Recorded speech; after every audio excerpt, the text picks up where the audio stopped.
Hello and welcome to the Airgun World Podcast, brought to you in association with Crackshot, the Southwest's premier airgun centre and ranges. You can check them out at crackshot.uk and on Facebook. I'm Matt Manning, and with me this week, I've got my mate and Airgun World contributor, Rich Saunders, back from sunning himself in Greece.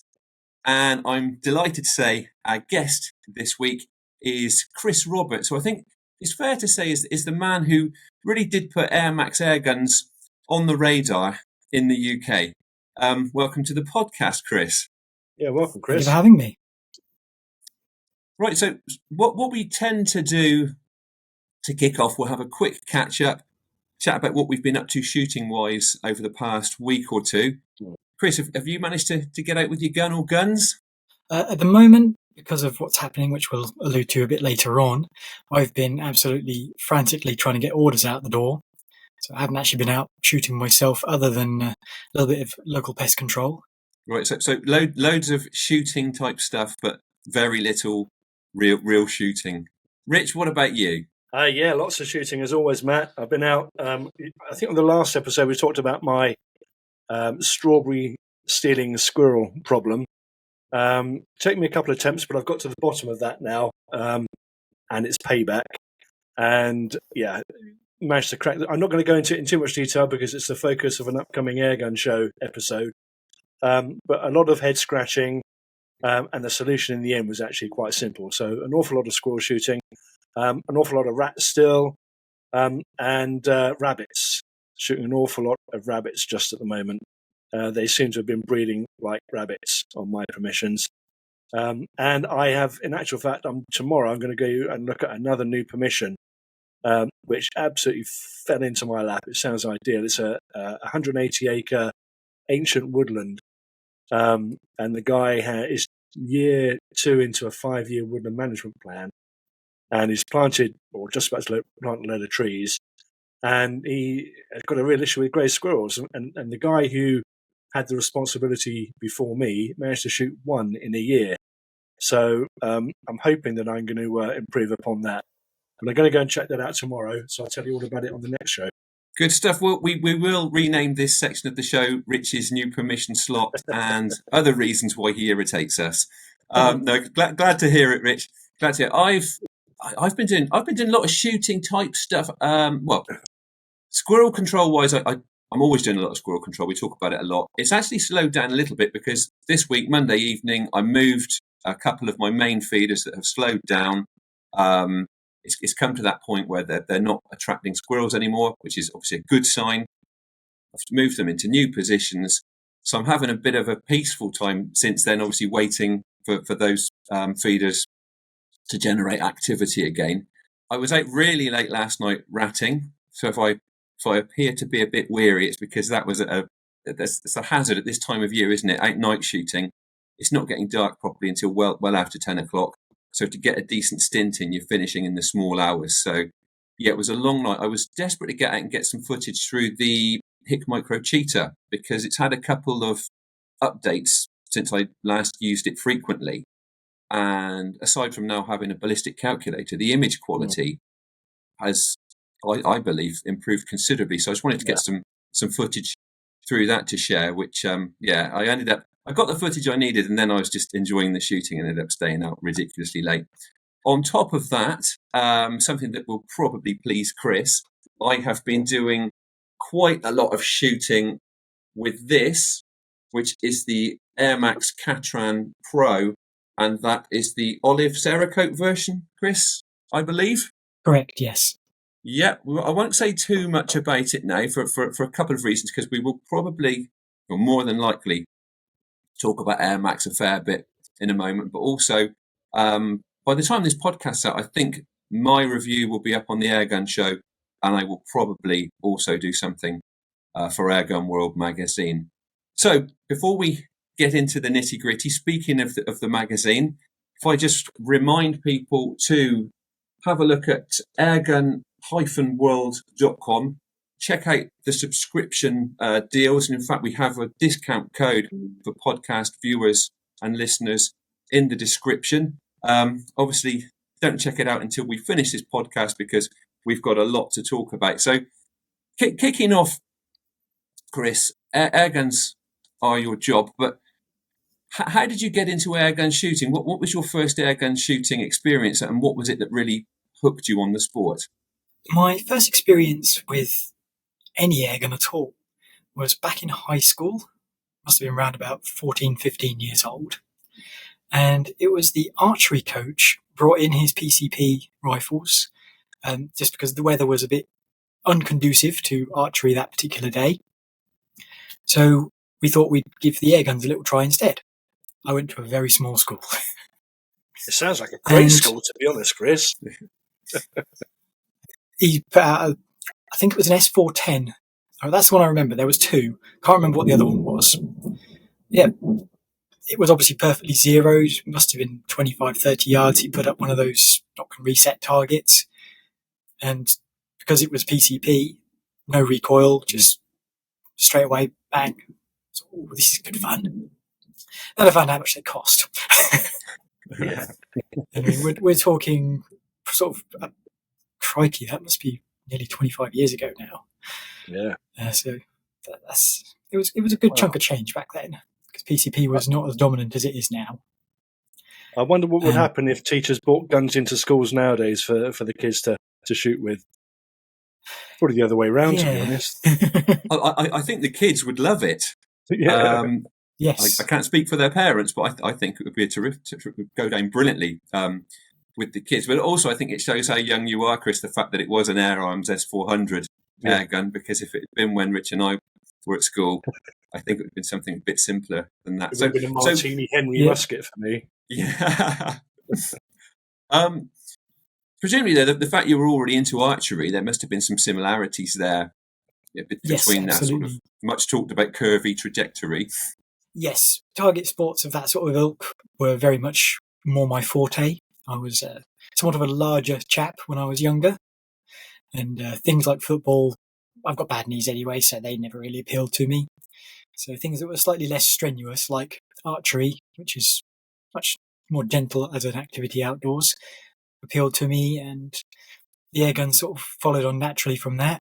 So from those fairly humble beginnings, getting to sample airgun shooting at school, which what a treat.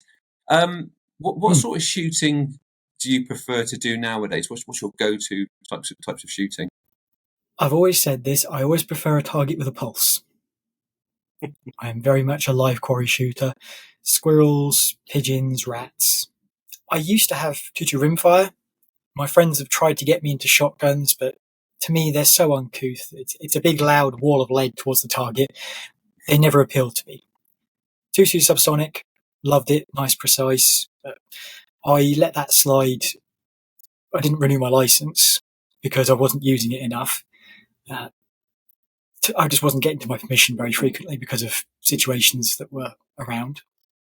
But the air guns I can use in the back garden because it's a backyard-friendly activity that I'm at in the countryside. So I kept that up. And that was sort of how it's carried on. And then eventually I sashayed from being in retail pharmacy to being at an airgun shop. So I went from being a drug dealer to an arms dealer. And Chris, do you shoot sub 12 or do you shoot FAC as well? I know you said you gave your license up, but no FAC airguns, I'm taking it. So I shoot mainly sub 12s, but of course because of the RFD, I have got access to Section 1 items for testing purposes. Right. And for obviously I've got stock. Excellent. And Chris, I know obviously people know you through CDR guns and in the AirMaks importer and distributor. I understand things are changing a little bit now on that front. Do you want to tell us what's changing there? How Hawk's involved? Yep. So basically, there's been two changes in sort of fairly quick succession. The first one was that you'll probably notice I've gone from being CDR guns to AirMaks Arms UK. That happened during IWA, which for our non-trade viewers is a trade show that happens in Nuremberg in Germany. And AirMaks sort of commented to me that because I've only been doing AirMaks for the last 2 years, will I be interested in changing my name to AirMaks Arms UK to sort of celebrate how closely we work together. And it was a very valid point. So I changed the name from CDR Guns to AirMaks Arms UK. Mm. And then we've recently had the transition again that I am going to be purely a service centre role. So the rifles will leave the factory, come to myself for their usual pre-flight checks, which is reg setup, transfer ports, general look over, make sure everything's copacetic, make sure that they shoot consistently sub 12, that sort of thing. And just generally making sure that everything's in tip-top shape. They then leave me and go to Hawk, where they will go out to all the shops, which means that it's a lot easier to get your hands on these lovely rifles now, because there was a lot of shops that didn't want to open a fresh account with another supplier because they thought it was going to be hassle, and it was a bit of a barrier to entry for some people. Mm. And some folks were having to travel quite some distance to find their nearest shop that was dealing with me already. So I had about 35 retailers that I was working with around the country. Whereas with Hawk, we've overnight been able to access like 400 shops. Wow. Yeah. So it's a big improvement in the availability of the items. And that's the full range, the full AirMaks range that we'd be familiar with, the Cayman, the Catran, the Crate. Yeah, all of those. So just rewinding a little bit, Chris, how did you get involved with AirMaks in the beginning? And what was it about the AirMaks brand in particular that really grabbed you? I've known of the brand since before they publicly announced themselves, because they had approached my previous employer about becoming their distributor. Mm-hmm. And because of COVID hitting, they actually EWA got cancelled. So that was their big announcement. And they weren't able to announce their presence to the airgun industry.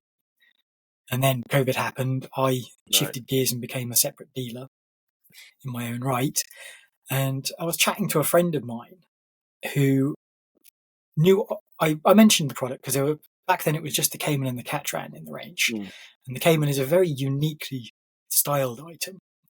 And my friend is an absolute nut. He absolutely loves his air rifles. He makes me look like an amateur. And he was like, "Oh, can you get hold of these?" It's like, "Well, yes, actually. What are we talking about here?" And so he started chatting. He's like, "Well, I quite like that one, and I quite like that one. So I'm going to get one of those, and I'll probably have one of those as well." So to be fair, I quite like that and that. So we started getting to the point where there was half of the minimum order quantity covered. I spoke to a few of the retailers who I was doing service and repair work for nearby to myself and said, "If I put an order together for some of these, are you interested in jumping in with me and having them at trade to put them through your shops?" And I explained who AirMaks was, because I'd known the commercial director back when he was working at AGT, because that was the company I used to work with, was the importer for those rifles. And the designer, Maxim, which is why we have a capital M in the AirMaks name, he was the head designer there for a little while. He did the Uragan, he made a few tweaks to the Vulcan 2, and he's got an enviable portfolio of work. He used to work for Ataman. The most popular one that you'll have noticed is the BP-17, which looks strikingly like a Cayman. I kind of refer to it as the granddad of that rifle. But Ataman, not a very well-known brand here in the UK. People will be more familiar with the Daystate Tsar, which was also an Ataman product. And he was working on that with Daystate and the Ataman guys. So he left AGT because there was compromises being made in his designs for the sake of fiscal reasons, and that didn't sit right with him. So that's why AirMaks was formed, because they wanted to design them and then make them as best as they can be made. So because he's a designer and one of the directors, how he designs it is how it gets made, and that really shines through in the end product. So you're obviously familiar with the AirMaks range before your kind of formal relationship with them. But what was it about the guns that you liked over any other brand? What was it that appeals and still appeals to you about them? I am a very avid advocate of the CZ barrels, because I think they're just phenomenally good. Everything I've had, rimfire or airgun that's got a CZ barrel, it hits the target. So when you're starting with that as your basis, it's great to begin with. I knew the designer's handiwork because of things like the Uragan and the Vulcan 2, so I was familiar with how capable he was. So I had faith that it was going to be a good product. When I saw that in the flesh, I was like, "Ooh, this is even better than I first was expecting. I mean, I'm a staunch bullpup shooter normally. My first PCP that I purchased for myself was a bullpup. When my first shipment arrived, I got some Caimans, which was a bullpups, and that was when I was expecting to be falling in love with and absolutely loving. And the Catran was kind of a bit too militaristic looking for me, so I wasn't too keen on that at first start. But then they introduced a laminate grip set, and that just toned it down enough that it piqued my interest more. And I thought, okay, well, if I'm going to be selling these, I need to take them to the range and get a feel for them. So, I have to know the product if I'm going to sell it. And I was like, it was a miserable day. Heavy mist. It was like pea soup. Went to the range, had the place to myself. No one else was silly enough to be out in it. Because it was such a heavy mist, it was practically rain. I was like, yeah, I'll be back in 45 minutes, love. And then about 4.5 hours later, she phones me up and she's like, are you coming home for dinner? I was like, whoops. And I was like, I had just fallen in love with the Catran. Wow. And that's the same Catran twin bottle that you see at the shows now. That particular rifle I've kept hold of, and there's just something about it that's ineffably lovely to shoot. And things are changing a little bit now, aren't they? There's a relationship with Hawk. Just explain to folks what's going on there with regards to that whole setup now. Essentially, what's happened is I'm sort of a victim of my own success, because there's only one of me, and I've only got a certain amount of space in my premises.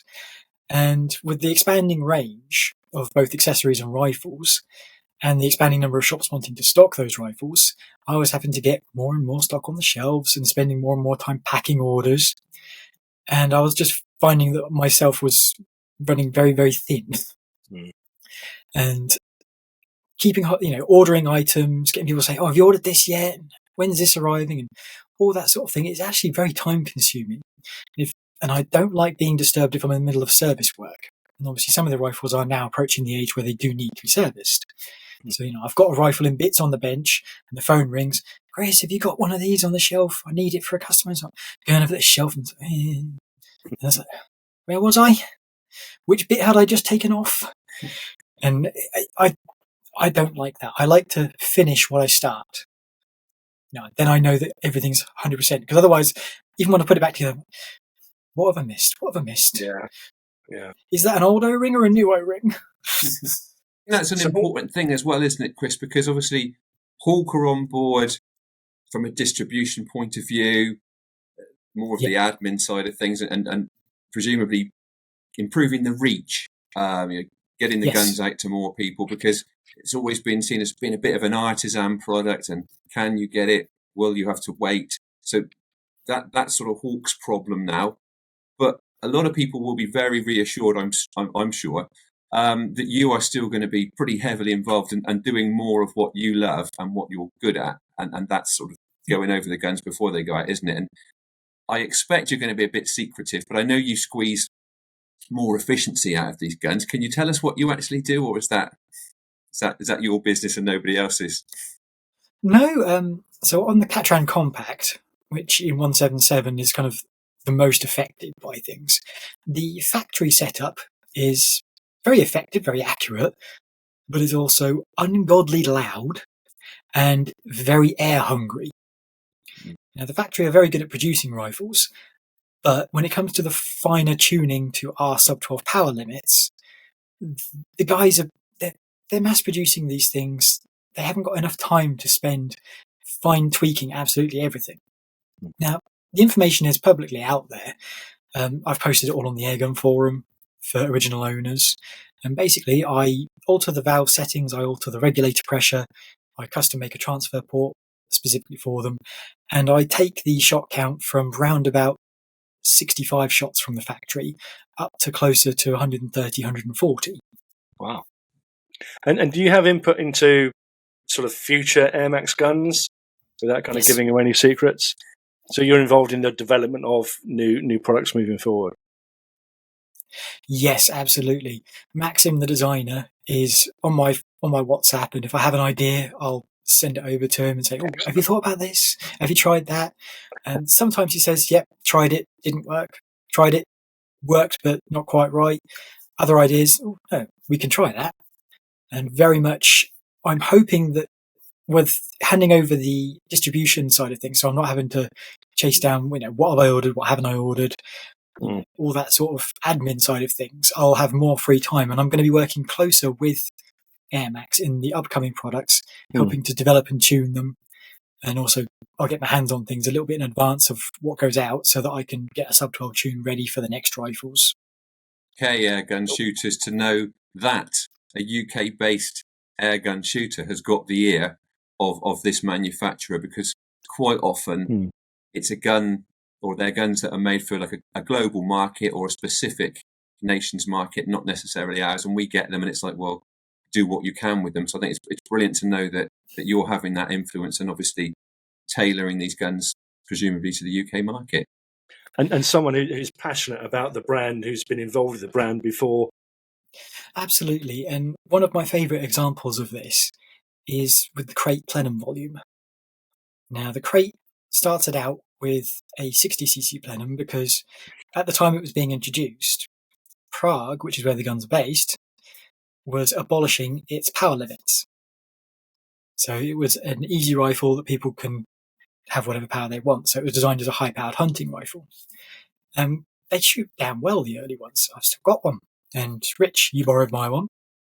But with that 60cc plenum volume, sometimes the regulator could be a little slow to cycle. So if you've put your first shot on and actually didn't go quite where you needed it to go, sometimes the second shot wouldn't be as good as it should be because the regulator hadn't finished cycling yet, because that plenum volume was a bit too big. So I made a plenum reduction sleeve, which brought it down to about 15 cc's, which is much more in keeping with the sub 12 rifles size. I made 3 of them, one for me, one for my friend, to test independently so that he could confirm my findings. And then I gave one to Maxim, the designer, and said, have a play. And then he found that, as per my findings and my friend's findings, it very much improved the speed of regulator cycling. And now first of all, they started out by replicating the sleeve design. Now they actually come with a reduced plenum volume to begin with. So rather than being a sleeve down 60cc, it's actually a 15cc volume to start with. And I've not known of any other manufacturer that actually takes the feedback from happy customers and implements it going forward. Chris, changing tack slightly a little bit now and just sort of moving more broadly from AirMaks. And you're clearly extremely passionate about the airgunning topic, and you're more deeply involved in it than most people are. If someone was considering trying the sport out, what kind of things would you say to them to sort of convince them that they should go for it? I'd say that a lot of people who haven't tried it yet, they really do need to, because it's not what you think. It's a surprisingly therapeutic and relaxing sport. Yes. It's fantastic if you've got boisterous young children, because you can actually get them to focus on something. They have a bit of fun.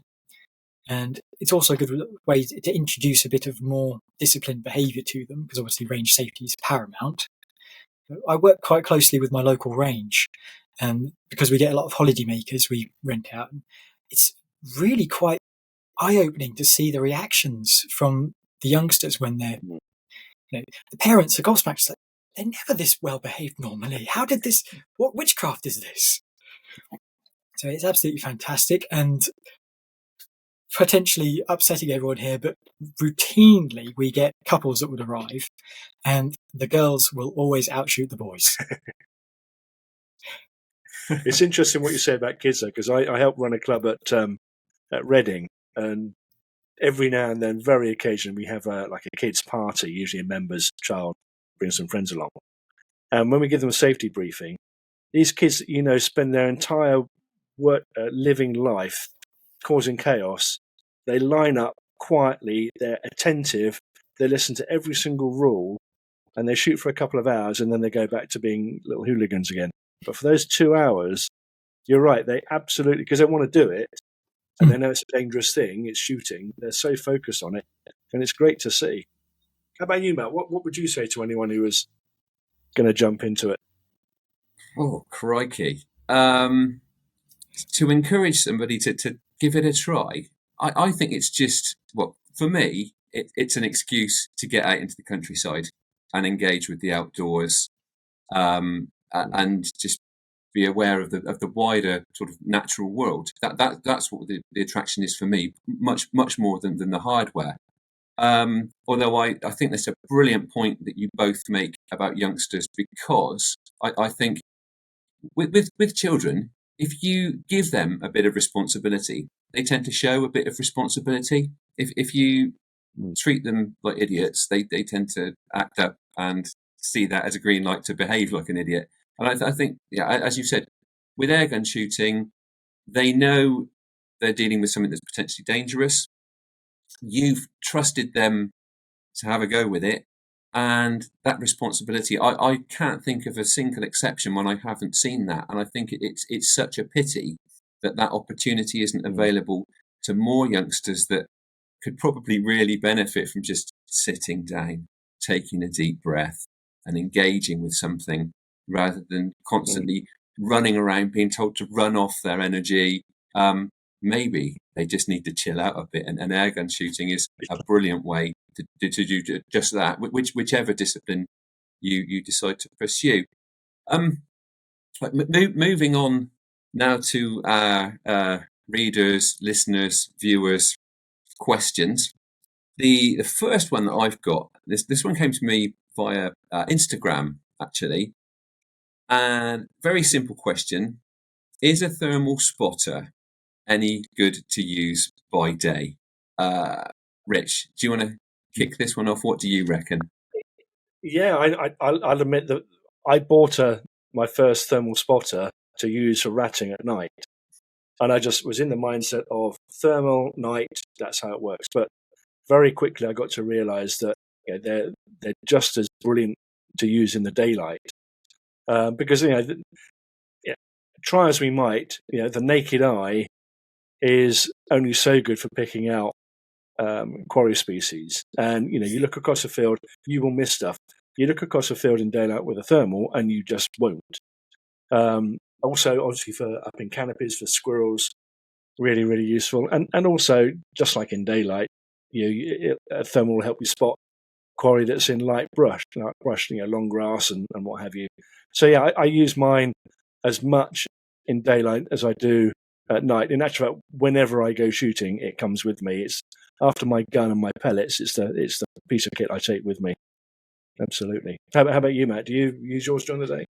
Yeah, I mean, as I often say, I was quite late to the party, because I felt that thermal was as an expensive luxury that maybe didn't make that big a difference. I was very, very wrong. I now certainly wouldn't go shooting at night without one, and I'm increasingly using a thermal spotter by day. It's amazing what you wouldn't have otherwise seen or noticed when its heat signature is put in front of you.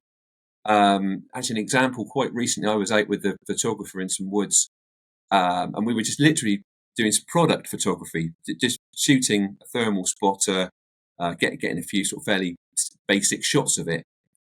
And he started asking questions about it, and I said, well, look, have a look through it, and I will just walk away, and you can watch me through it. So I switched on this, it was a Hick Micro Lynx 2.0. Anyway, switched it on. He picks it up and starts waving it around. And before I get a chance to stand in front of it so he can have a big target to look at, he's like, is that a deer laid down over there? Don't be so stupid. We've been talking, we've been doing this, that, and the other. There's no way there's a deer. Let me have a look and I'll tell you what it is. Probably a bit of sunlight's been hit the ground and made it warm. So I had a look, and lo and behold, there was a roe deer sat in a bramble, or just behind a bramble patch, probably 50 metres from where we'd been stood. We would have yomped on past, not even known it was there. And that's a big animal, like a roe deer.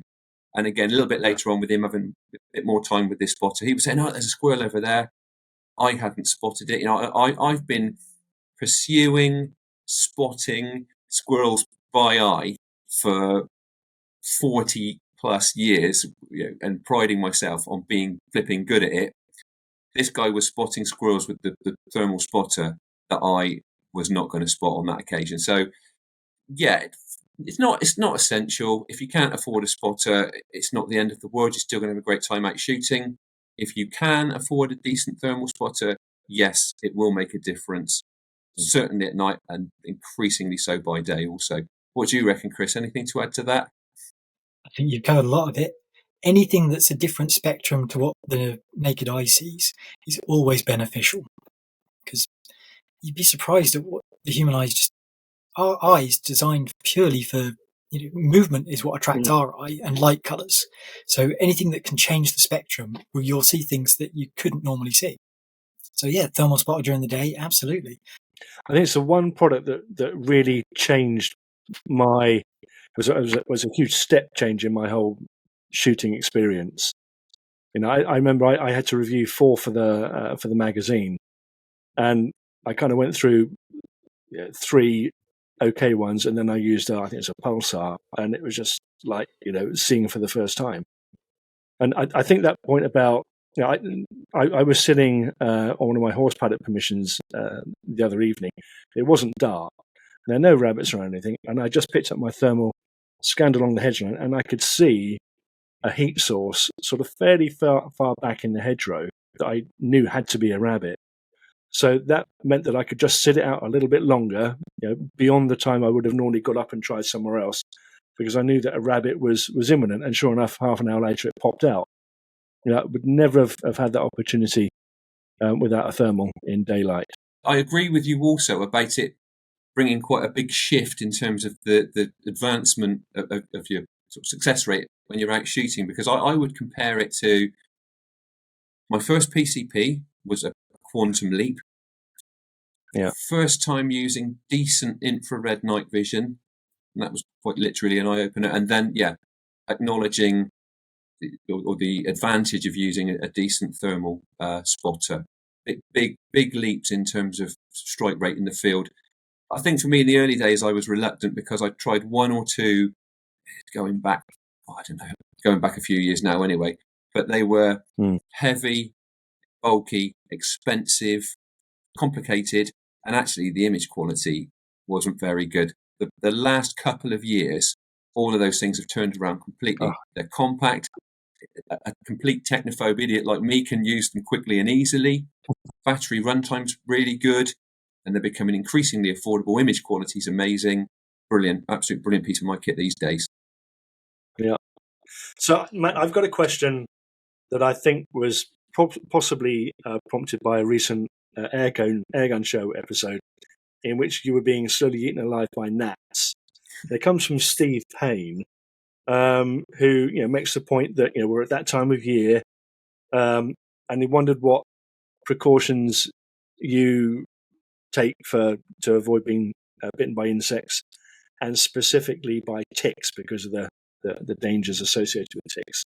So what did you forget to use on that episode, Matt, that you should have done? Yeah, that was the long and short of it. I keep a can of insect repellent spray. I'm not particularly brand loyal. Pick one up occasionally.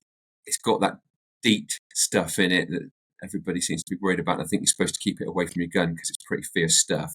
Anyhow, videographer Nikki and I at this particular permission, because it's one of those dark, damp woods where if the weather gets slightly warm, you get a big hatch of midges and you get eaten alive. So we usually absolutely slather ourselves in this spray. We still get a few bites, but it's bearable. We forgot to. I think we just left the stuff in the car. And I was getting pretty badly bitten. But what the viewers won't have noticed so much was that Nikki was getting an absolute clobbering from these midges. They were absolutely loving him. Of course, he's the one that's got to be steady and composed and hold a camera still. And he was being eaten alive. So yeah, that was that particular incident. And that particular wood is bad for it. And certainly, I think it's pretty much a national problem now. But where I am in the southwest, a lot of deer, you get a lot of ticks. The risk of Lyme disease is always there. I've got a cousin who contracted Lyme disease in the 90s and was seriously ill for a very, very long time. I think it took a long time for it to be properly diagnosed. A bit different these days because doctors are more aware of it and people that spend time out in the countryside are more aware of it. And if you suspect you've been bitten by a tick and having a reaction, they can give you the medication quickly, and all being well, providing you act swiftly, it shouldn't flare up and cause you the problems that it could. But yeah, back to what I do about ticks, and you're aware of this too. Obviously, Rovint's clothing manufacturer is our sponsor on the Airgun show. So we've been supplied with this Rovint's clothing, which is amazing. I mean, I think it's the Ergo line jacket, really nice fitting jacket. Not so sure about the fit of those snug figure hugging trousers quite yet. I think it's the figures inside. Maybe they need to bag your fit. They need to bag your fit for you and me and other UK shooters, I think. But no, by and large, the jacket, the fleece, really nice clothing, but it's impregnated with some kind of tick repellent, which is supposed to be good for something like 80 cycles through a washing machine. This repellent will remain effective. Well, I think I mentioned this in the Airgun show. It'll probably take me 100 or 200 years for my shooting clothes to get that many cycles through a washing machine. So that tick repellent is going to last a long, long time. Now, it's difficult to really quantify whether that clothing is keeping ticks at bay. But having said that, I have yet to not only pick up a tick that's actually latched on, but sometimes I'll notice that a tick's fallen off of me in the house, or I've got one falling across my hand when I get back from shooting. Up until now, I haven't noticed that I've picked up a single tick while wearing the Rovint's gear. So far, so good. How are you finding it, Rich? Yeah, I think the Rovint stuff is great. Not only does it have this anti-tick quality to it, but it's just nice clothing to wear as well, waterproof and all that kind of stuff. I tend to use, if I can, I try and avoid the bug spray stuff just because it smells. But, I think sometimes we're more put off by that than the quarry is. And if I do use any, then I've got these kind of wipes. They're like sort of bug spray wipes, and they're like kind of, nappy baby bum wipes, but, I don't use it for that. And you wipe that on and you can kind of cover everywhere. And that definitely works. And I was out shooting with my mate Neil the other night, and we drove into an area of the field, jumped out the car, out the truck, and clouds of gnats and mosquitoes just came out of the bushes. And I thought, oh, God. And they kind of kept their distance from us, presumably because we had all this stuff over us. The other precaution that I take is I carry with me one of those tick pickers. I got mine from the vets, funny enough, so that if you do see yourself with a tick on there, you can lift it out safely. Now, fortunately, I've not had to use it yet, but yeah, it's definitely a concern. I have also got a like a one-piece mesh suit that you wear underneath your regular hunting stuff. And it's very effective. It frightened the life out of my wife when she saw me wearing it for the first time, I have to say. I think she cancelled my application to Love Island on the basis of it. But that's quite effective as well. But yeah, it's nasty stuff. And, whatever precautions you feel necessary to take, absolutely take them. So I have another question, guys. This is from Tim. I don't know if this is Andre or Andres, but Tim, anyway, you'll know who you are. And we talked about this a little bit on an earlier episode about quarry species seasons. And I know there's no formal seasons for the things that us air gunners tend to hunt. But do you guys follow any kind of informal season at all for different species? Matt, do you restrict yourself at times of the year? Common sense, really. We've talked about this before when somebody jumped on you for shooting rabbits in the spring or shooting young rabbits. I can't remember what it was. Anyhow, there are some permissions for, let's take rabbits for instance. There are some permissions where the landowner isn't particularly worried about eradicating rabbits, but would like fewer rabbits, so there are fewer problems being caused by them. A permission like that, I would be inclined to let rabbits grow on a little bit and shoot them when they're at a decent size for the pot. On the other hand, if it's pony or horse paddocks and the consequences of rabbit damage potentially lethal to the horses, then the landowner's expectation is that you are trying to shoot the last rabbit on that ground. It's highly unlikely that you will achieve that, but it's pest control. It needs to be ruthless. You're there to do a job. If you don't do it properly, they'll ask somebody else to do it properly. So I think it's got to be literally a case-by-case basis and common sense. I couldn't imagine respecting any kind of seasonal layoff for introduced species like grey squirrels, utterly destructive to our native wildlife. Everybody rightly goes on about how they impact on red squirrels. They impact on the entire native woodland ecosystem, from plants to birds to dormice, you name it. It's not just red squirrels. So to have any kind of layoff with grey squirrels would strike me as absolutely ludicrous. So yeah, for me, it's just about a bit of common sense, a bit of compassion, and most importantly, more than respecting seasons, it's respecting your quarry. And when you are pointing a gun at a living thing, making sure you're shooting within your capabilities and you expect it to be a clean kill before you pull the trigger. You're not hoping for a clean kill. Yes, things do go wrong occasionally, but for me, the most important thing is I expect a clean kill. That's far more important than how old the animal is that I'm pointing the gun at, because ultimately, most of the time I'm not shooting. It's not sporting shooting. It's not so much shooting for the pot. It's shooting for pest control. If it's a pest, it's got to be dealt with. You got anything to add to that, Chris? No, I fully agree with you. Grey squirrels, oh my God, what a menace. I did not know that they eat apples. Yeah. Out here in the countryside, my next door neighbour's got apple trees, and this grey was just going across. It's like, what, did I really just see that? Because it was a big apple. It was not a very big squirrel, but a big apple. It's like, wow. Obviously, it did not survive that. What about you with seasons, Rich? I think, like you, most of my shooting is pest control. So, I'll tend to shoot most quarry species the year round.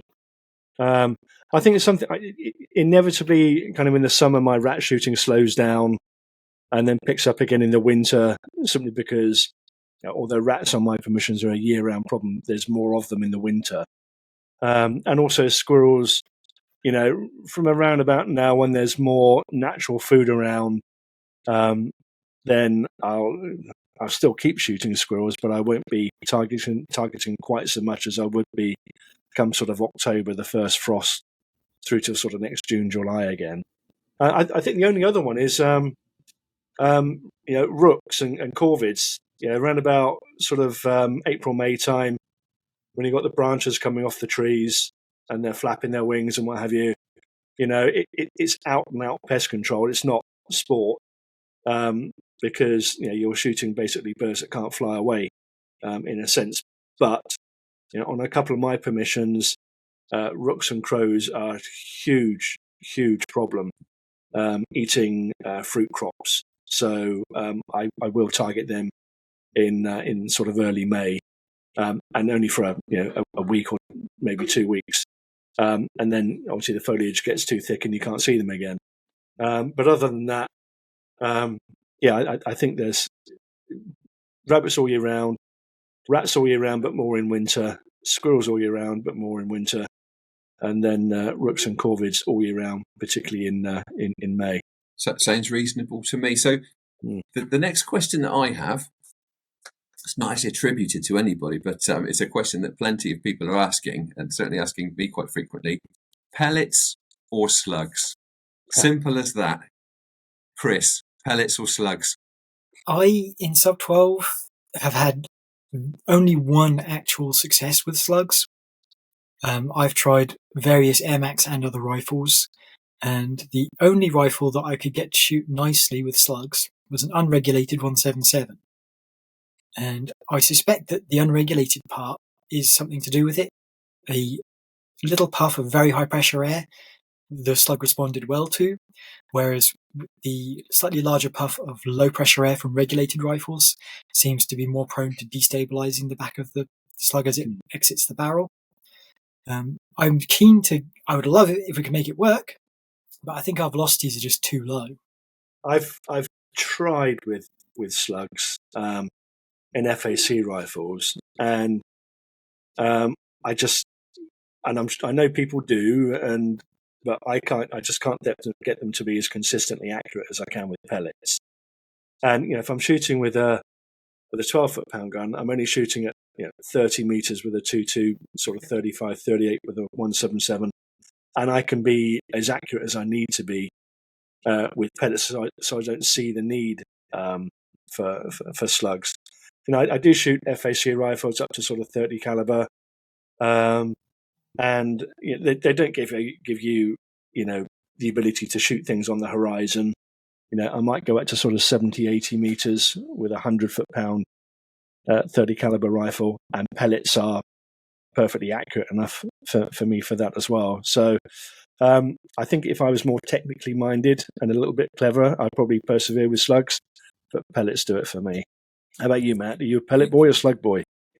I would have to agree. I'm a pellet boy. And again, I alluded earlier on, we talked about what makes us tick and what we believe make other people tick about airgun shooting. For me, it's more about the countryside and fieldcraft than tinkering with kit.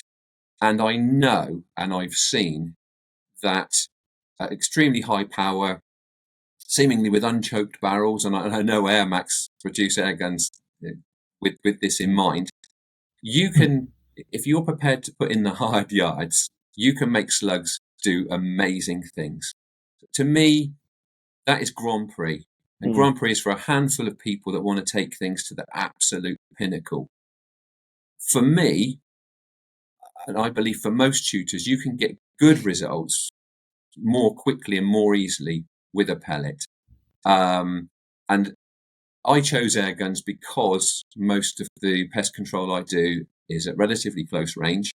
It's often in fairly confined conditions. So even when I'm creeping into FAC power, which I don't usually push incredibly high, I want a round. It sounds bizarre, but I want a round that's going to run out of steam pretty quickly. I want it to do what it needs to do out to the ranges that I'm shooting at, which is rarely more than, say, 50 meters at FAC, but actually rarely over 40 meters, even with FAC. So I want something that's running out of steam beyond that, hasn't got a huge risk of carry and ricochet, and a pellet, less efficient ballistic coefficient, is running out of steam more quickly, and that makes it just a little bit safer and more predictable for the kind of shooting that I do. So yeah, for me, it's pellets, partly out of laziness and partly because they perfectly suit the needs that I have for my air rifles. That is the last question, but Chris, very quickly going to spring one on you. Desert island airgun. You're stuck on a desert island. You can only take one airgun. Doesn't matter what it is. If you need power to fill it up with a compressor, then there might be a generator on your desert island. But what is your desert island airgun? Honestly, the one that I find myself going to most routinely, whether it's for target work, pest work, anything in between, it's the Tangerine Terror, which is my Crate L in 177 that Dave Barham put on the front cover of your magazine last year. It's just an all-round superb rifle. I love it. And is that one you've tinkered with, Chris, or is that a stock other than being orange? It's got an orange stock. It's got lots of accessory bits on it, but I don't like bespoke tune anything on my own guns that I wouldn't then put out to anyone else. Things like the Eco Tune, I use them myself before I put them into production, but that's it. It's not got anything particularly fancy about it. It's just a lovely bit of kit, and it was number 2 off the line. It's very special to me for that. Great answer. Well, look, thank you ever so much for your time, Chris. Thank you, Rich. Thanks again to Crackshot, the podcast sponsor. They are based in Newton Abbot, but if you can't get there, you can visit their website, which is crackshot.uk, and they are also on Facebook. As I said earlier, do check out airgun-world.com for the Airgun World subscription offers. And subscription includes shooting insurance, which is such an asset if you're looking to secure a shooting permission. As I said, we also have a discount code in the podcast description. While you're on the Airgun World website, you can sign up for the Airgun World newsletter, which keeps you bang up to date with everything that's going on at the magazine. Terry and Dave are back with another podcast in a fortnight. Rich and I are back 2 weeks after that. Thanks for tuning in.